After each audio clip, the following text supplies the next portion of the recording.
जय हिंद साथियों, मैं आदेश आपका राही आदि क्लासेस परिवार में आपका स्वागत करता हूं। हम सभी पढ़ रहे थे संधि। संधि में हम लोग स्वर संधि पढ़ रहे थे। स्वर संधि के 5 भेद थे। कौन कौन से?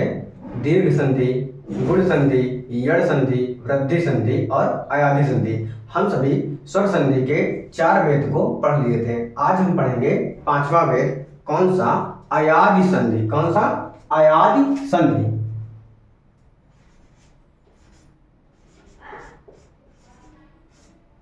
अयाधि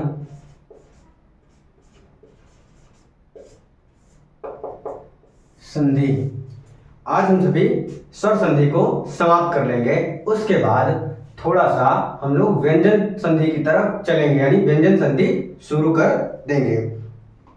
तो अयाधि संधि की जो परिभाषा होती है वह क्या होता है कि यदि यदि ए ऐ ओ औ के बाद कोई असमान स्वर आए तो हम क्या कर देते हैं?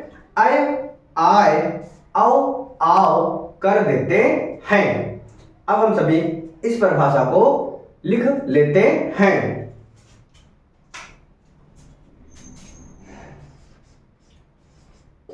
यदि ए ऐ ओ औ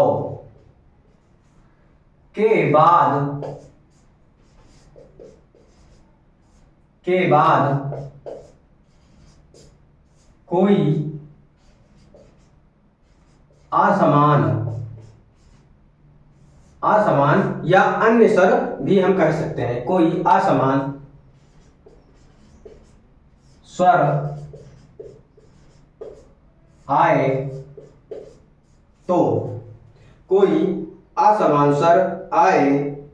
तो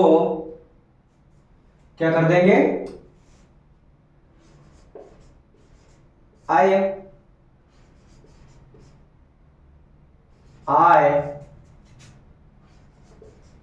औ, आओ कर देते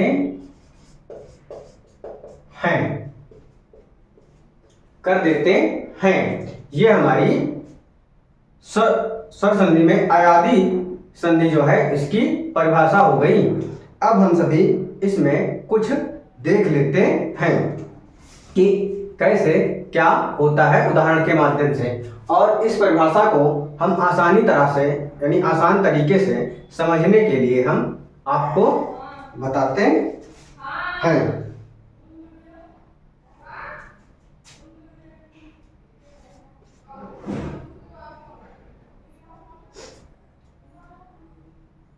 ए ऐ ओ और तथा औ, इन सभी के बाद क्या आएगा? कोई असमान स्वर आएगा। तो क्या हम परिवर्तन क्या करेंगे? यानी ए के बाद जब असमान स्वर आएगा तो हम ए के स्थान पर क्या लिखेंगे? ऐ लिखेंगे। क्या?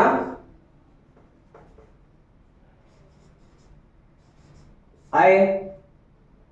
और ऐ जब आएगा तो लिखेंगे आय, ओ आएगा तो क्या लिखेंगे? औ, और औ जब आएगा तो लिखेंगे आओ। ये हमारा एक प्रकार से हम इसे फार्मूला कह सकते हैं।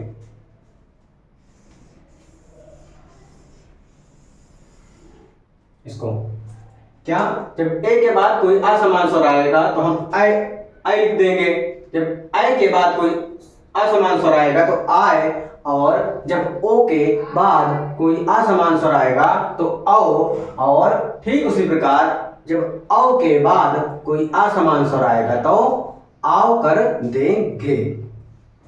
और इस संधि को पहचानने का नियम क्या होगा? आसान तरीके से कि किसी भी शब्द में हमें क्या है, अय है, तो या यानी ये स्वर है तो आगे जाके मिल जाएगा, लेकिन जो शब्द बना रहेगा उसमें हमें या और वा जो शब्द है, या और वा वर्ण हमें नजर आएंगे अयादी संधि में।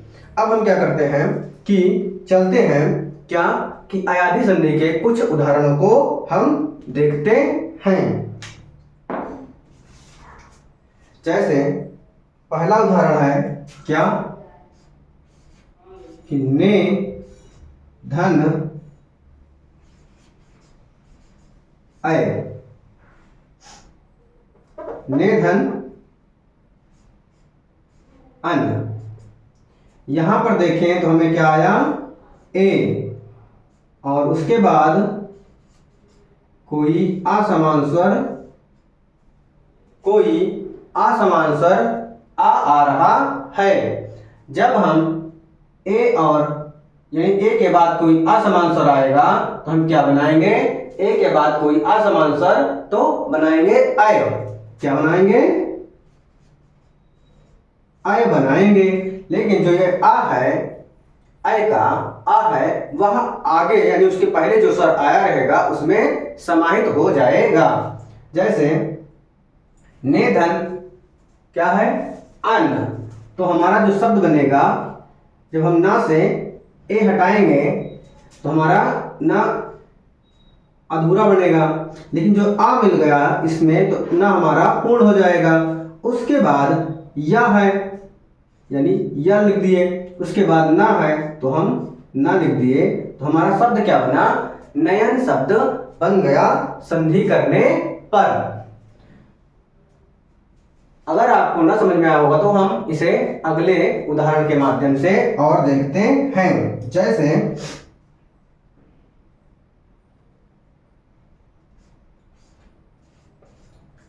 नए धन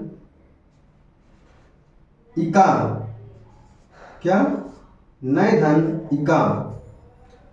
यहां पर क्या आया, इस बार अय आया है, उसके बाद असमान स्वर ई आया है। जब अय आएगा इसके बाद कोई असमान स्वर आएगा तो क्या बनेगा, आय बनेगा। क्या बनेगा, आय बनेगा। तो अगर हम यहां से देखें क्या कि ना से जब हम अय हटाएंगे तो हमारा ऐसे हो जाएगा। अब हम आपको थोड़ा सा और विस्तार से देखें, उसके बाद हमारे क्या बना, आय बना। तो आय को हम ऐसे लिख लिए। उसके बाद क्या है, का है, क्यों, क्योंकि ई जो है, ई और अय मिलके आय बना है, तो आगे क्या बचेगा, इसमें केवल का बचेगा।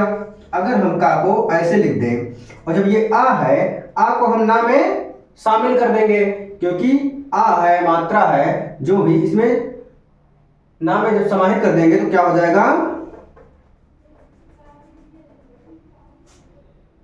ना हो जाएगा।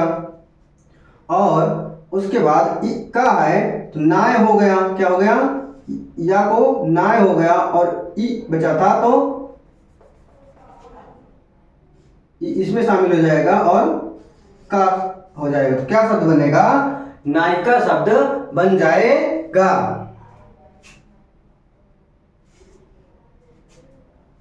नायिका शब्द बन जाएगा। अगला उदाहरण हम यहां पर देखते हैं क्या कि जैसे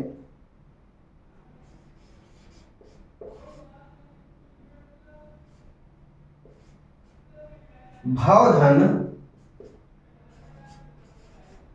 उक, क्या, भावधन उक। यहां पर इस बार अ आया है और उसके बाद उ आया है, तो अ के बाद जब कोई असमान स्वर आएगा तो क्या बनेगा, आओ बनेगा।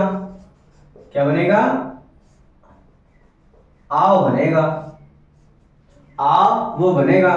तो यहां से भा होगा, यहां से आ है तो आ लिख दिए, मगर मात्रा लगा दिए, फिर वाह है तो वाह लिख दिए, और आगे क्या है, उक, तो ये उ है तो उक तो मात्रा लग जाएगी, और उसके बाद क्या है का है, तो हमारा शब्द क्या बनेगा, भावुक शब्द बन जाएगा संधि करने पर।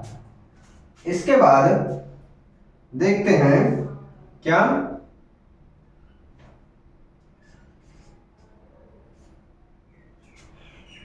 स्त्रधन अन, यहां पर भी हमारा क्या होगा,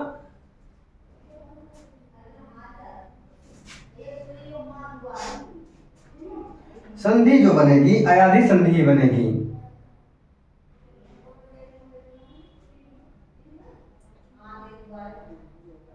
ये क्या है, स्रा।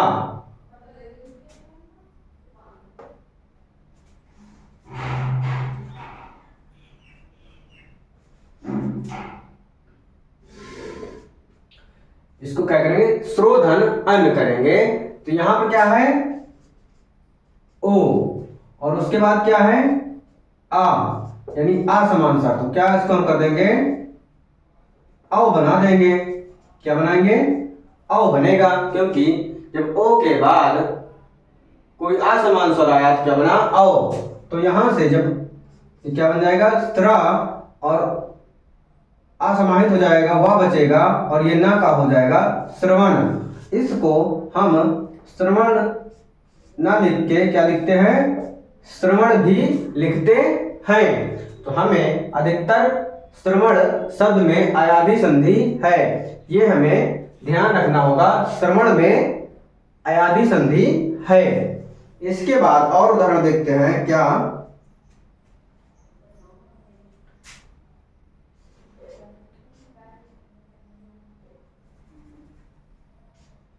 नय धन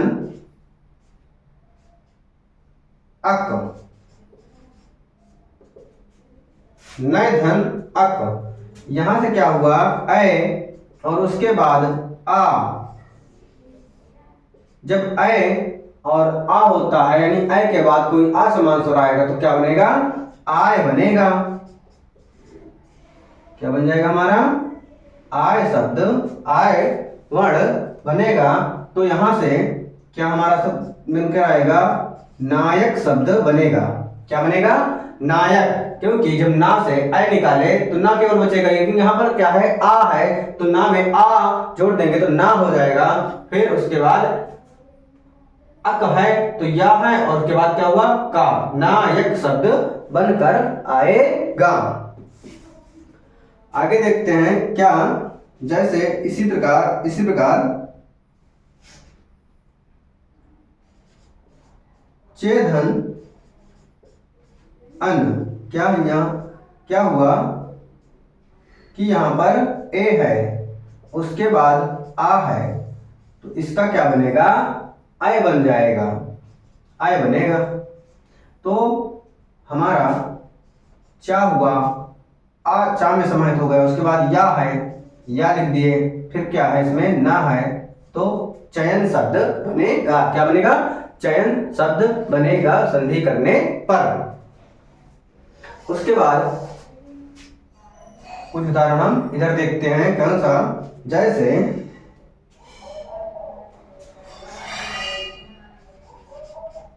भोधन अति, क्या, भोधन अति, जैसे यहां पर क्या हुआ, ओ आया है, उसके बाद कोई असमान स्वर आया है, ओ के बाद असमान स्वर आएगा तो क्या बनेगा, औ बनेगा।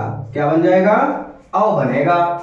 जैसे ओ के बाद कोई असमान स्वर आए तो क्या बनेगा, औ बनेगा। तो हम क्या करेंगे, यहाँ पर जो हमारा शब्द बनेगा संधि करने पर क्या बनेगा, भवति। क्या शब्द बन जाएगा, भवति शब्द बनेगा। एक उदाहरण और देखते हैं कि क्या होगा, जैसे मुनोधन, मुनोधन ए,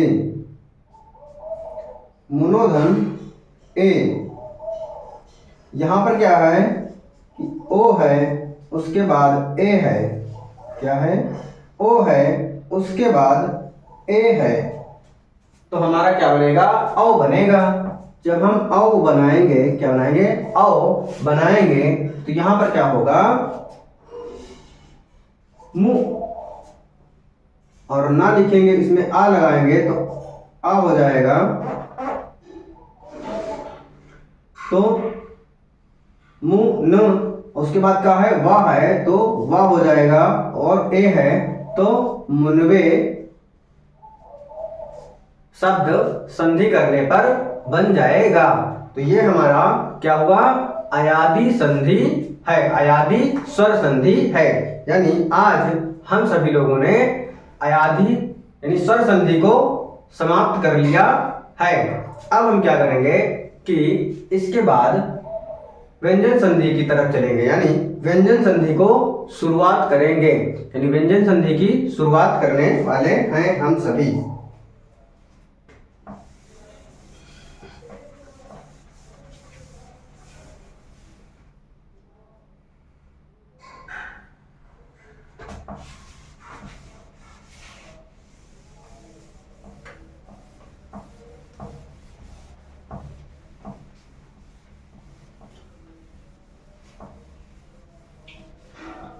आप सभी इस क्लास को अधिक से अधिक शेयर कीजिए, लोगों को, अपने दोस्तों को, अपने साथियों को, अपने परिवार में जहां भी आप शेयर कर सकें और जिन लोगों को भी जोड़ सकें उनको अधिक से अधिक जोड़ते रहिए। अब हम शुरुआत करने वाले हैं क्या, व्यंजन संधि की। क्या करेंगे, व्यंजन संधि की शुरुआत करेंगे।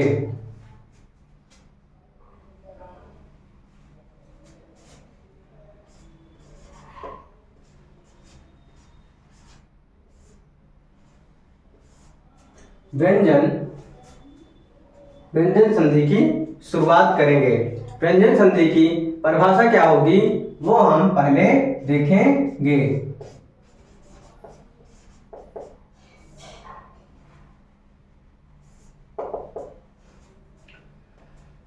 व्यंजन संधि की जो परिभाषा होगी क्या होगा,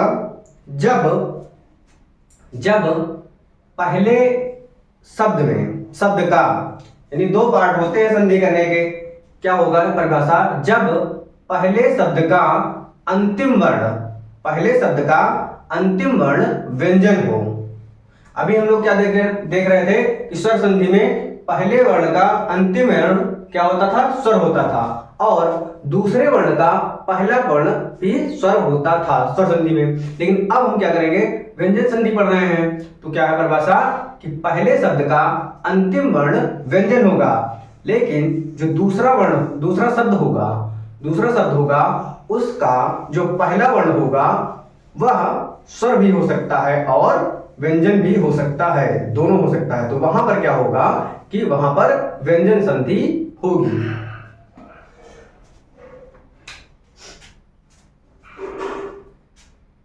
परिभाषा लिखते हैं कि जब पहले शब्द का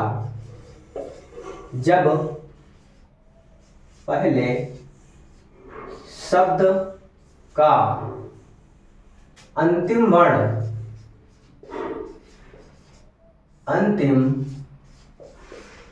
वर्ण क्या होना चाहिए, व्यंजन हो तथा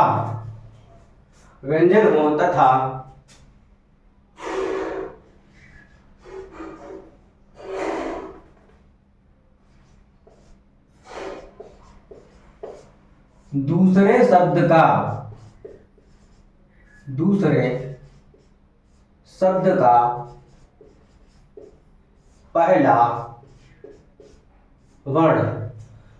शब्द का पहला वर्ण स्वर या व्यंजन हो, स्वर या व्यंजन हो, तो वहां पर क्या होता है, तो वहां पर व्यंजन संधि होगी। तो वहां पर व्यंजन संधि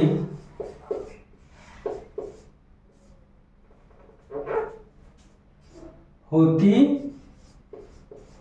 है। तो वहां पर क्या होगा कि वहां पर व्यंजन संधि होती है।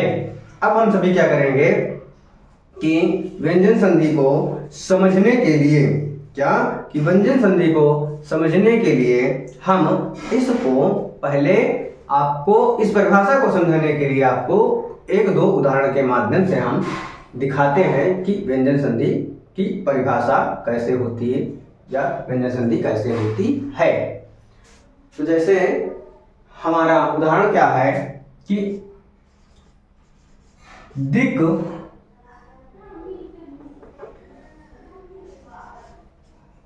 धन अंबर, क्या है दिक धन अंबर, दिक धन अंबर। और दूसरा उदाहरण क्या है जगत धन ईश, क्या जगत धन ईश, जगत धन ईश या फिर हम जगत धन ईश्वर भी कह सकते हैं, लेकिन आपको उदाहरण से समझना है। परिभाषा क्या है, पहले शब्द का अंतिम वर्ण व्यंजन हो। तो यहां पर हम सभी देख रहे हैं पहले शब्द का पहला वर्ण क्या है, व्यंजन है दोनों में। जब किसी भी वर्ण के नीचे हम हलंत लगा देते हैं तो वह हमारा शुद्ध व्यंजन बन जाता है, क्योंकि कोई भी व्यंजन वर्ण बिना स्वर की सहायता से उच्चारण यानी बोला नहीं जा सकता है। तो यहां पर क्या है, पहले शब्द का अंतिम वर्ण व्यंजन हो, दोनों में देखिए व्यंजन है। फिर क्या बोला है कि दूसरे शब्द का पहला वर्ण स्वर या व्यंजन हो, दूसरे शब्द का पहला वर्ण स्वर या व्यंजन। यहां पर देखिए क्या है कि दोनों में क्या है, स्वर है। हम क्या करते हैं कि एक को व्यंजन बना देते ताकि एक ही उदाहरण से आप समझ जाइए। यहां पर क्या है, यहां पर आपका स्वर है और यहां पर देखिए हम कर दिए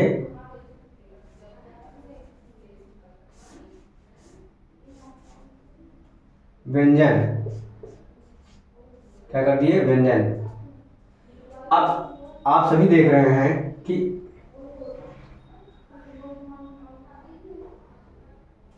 दिक धन गज, यानी यहां पर दूसरे वर्ण का जो पहला वर्ण होगा स्वर भी हो सकता है व्यंजन। यहां देखिए व्यंजन है और यहां पर आपको स्वर नजर आ रहा है। जब हम इसका संधि करेंगे यानी मेल करेंगे तो हमारा संधि करने पर जो शब्द बनेगा वह दिक धन गज का क्या बन जाएगा, दिग्गज शब्द बनेगा। क्या बनेगा,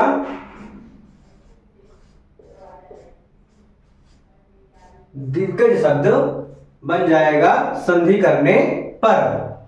उसके बाद क्या है, जगत धन ईश, क्या है जगत धन ईश। तो यहां पर हमारा जो शब्द बनेगा क्या बन जाएगा, जगदीश।